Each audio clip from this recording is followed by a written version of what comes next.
Shalom, kekasih Tuhan. Bagaimana kabarnya Anda semua di sana? Kembali lagi bersama dengan saya di dalam 5 menit renungan roti hidup. Nah, hari ini adalah siri yang ke-12. Renungan firman Tuhan hari ini saya beri judul Jangan Pandang ke Belakang. Ini bukan cerita seram ya. Saya ambil daripada kitab Kejadian pasal 19 ayat yang ke-17. Mari kita terus kepada firman Tuhan.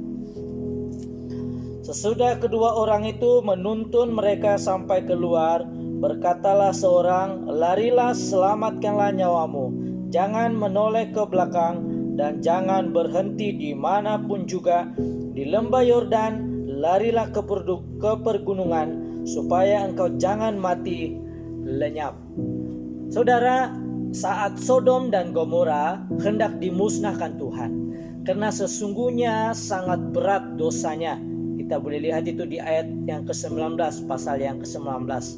Maka teringatlah Tuhan pada doa Abraham. Apakah engkau akan melenyapkan orang benar bersama-sama dengan orang fasik? Hati Tuhan luluh sehingga ia mengutus malaikat menyelamatkan Lot dan keluarganya. Ketika fajar telah menyingsing, kedua malaikat itu mendesak Lot supaya cepatlah pergi meninggalkan kota ini bersama istri dan anak-anaknya, supaya engkau jangan mati lenyap karena kedurjanaan kota ini. Kejadian 19 ayat 15. Malaikat itu juga berpesan, "Larilah, selamatkanlah nyawamu, jangan menoleh ke belakang." Tetapi istri Lot menoleh ke belakang, lalu dia menjadi tiang garam. Kejadian 19 ayat 25. Makna rohani menoleh ke belakang adalah kembali kepada kehidupan yang lama, berkompromi dengan dosa, mengingat-ingat kehidupan di masa lalu atau kegagalan di masa lalu. Sebagai ciptaan baru di dalam Kristus, kita harus benar-benar meninggalkan kehidupan lama kita dan mengenakan manusia baru, serta mengarahkan pandangan kita ke depan kepada rancangan Tuhan, yaitu masa depan yang penuh pengharapan. Yeremia pasal 29 ayat 11. Ketika bangsa Israel telah dilepaskan dari perbudakan di Mesir, Raja Firaun mengejar kembali bangsa ini. Ketika orang Israel menoleh ke belakang, terlihatlah bahwa tentara Firaun mengejar mereka. Lalu mereka menjadi sangat takut. Saudara, ketika kita sudah memilih untuk ikut Yesus, iblis juga akan mengekori anak-anak Tuhan. Dia akan coba buat Anda dan saya rasa takut. Dia coba mengancam hidupmu. Sepertinya dia masih berkuasa atas hidup kita. Tapi dengar, iblis sudah dikalahkan. Kepalanya sudah diremukkan oleh kematian dan kebangkitan Yesus Kristus. Sesungguhnya iblis tidak punya kuasa atas hidupmu.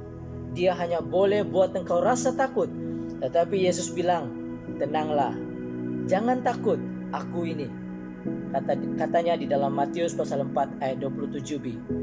Selagi Yesus ada dalam perahumu, ada dalam hidupmu, dia sanggup meredakan segala badai, segala ketakutan, termasuklah ancaman COVID-19 ini.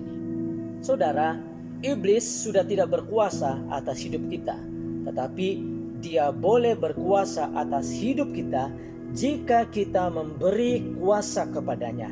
Jika Anda masih pandang ke belakang, itu sama artinya kita memberi kuasa kepada iblis untuk berkuasa kembali atas hidup kita.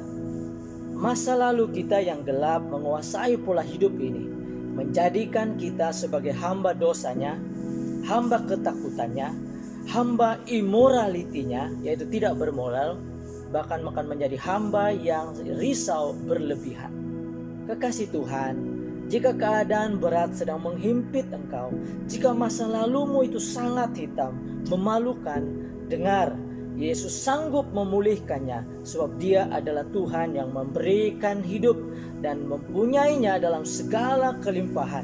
Yohanes 10 ayat 10. Pencuri datang untuk mencuri, tetapi aku, kata Yesus Kristus, aku datang untuk memberikan hidup, memberikan engkau dan saya hidup, bahkan hidup yang berkelimpahan.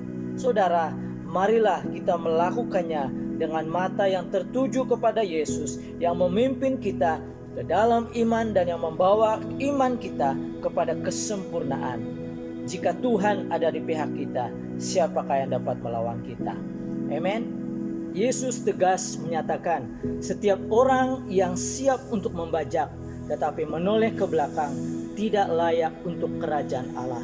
Lukas 9 ayat 62. Artinya, orang yang siap melangkah bersama dengan Kristus harus benar-benar meninggalkan kehidupan lamanya.